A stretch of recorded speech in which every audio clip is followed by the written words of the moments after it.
Hello, my name is Jim Keene. I'm a resident of Nags Head, North Carolina, and president of North Carolina Beach Buggy Association. I want to talk about us today.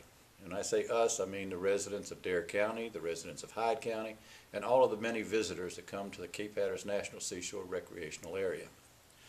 This book, the Draft Environmental Impact Statement, the DEIS, ignores all of us. It devotes a section to explaining why they produce the environmentally preferred alternatives B, C, D, and E.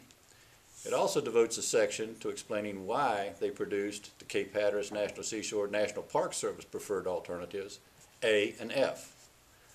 Nowheres in this book have they devoted anything to the visitors' preferred alternative. We have been ignored.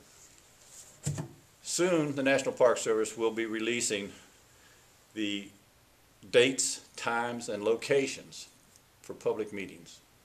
This will be the time when you will have a chance to put in your oral and or written comments to the National Park Service and addressing the DEIS. The DEIS is part of a larger NEPA process. The NEPA is, of course, the National Environmental Policy Act. One of the purposes of NEPA, and I quote, preserve important historic, cultural, and natural aspects of our national heritage and maintain, wherever possible, an environment that supports diversity and variety of individual choice. Not only are we being ignored, the NEPA process is being ignored. A part of the NEPA process requires a review as directed by the National Historic Preservation Act of 1966 as amended. Again, I will quote this act.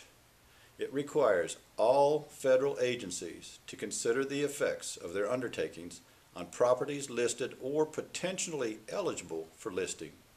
All actions affecting the historic and cultural resources must comply with this legislation. Have any of you been interviewed? Have any of you been asked about your historical or cultural connections to the Cape Hatteras National Seashore? In October of 2008, I wrote a letter to Superintendent Murray on behalf of CHAPA, the Cape Hatteras Access Preservation Alliance. In the letter, I requested that the National Park Service review these beaches, the spits, and the points within the beaches as potential traditional cultural places. The National Park Service registered guidelines for evaluating and documenting traditional properties uses this definition, and I will again quote to you.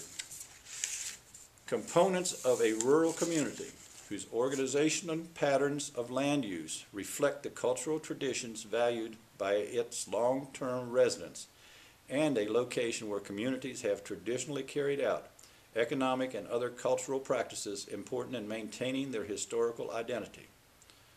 I believe this well describes the beaches and the community interaction with these beaches on the Outer Banks. Since our original request, several letters, telephone calls, meetings have taken place. These to include National Park Service as well as the State of North Carolina Historical Preservation Offices. The state, while not rejecting our request, stated that additional information would be required and that the National Park Service should provide this information and do the necessary study. In October of 2009, 1 year after my initial letter, I once again asked the National Park Service to begin the necessary process in preparation for a Section 106 review. The 106 review is the formal process and preparation of information, the gathering of information, the analysis of information.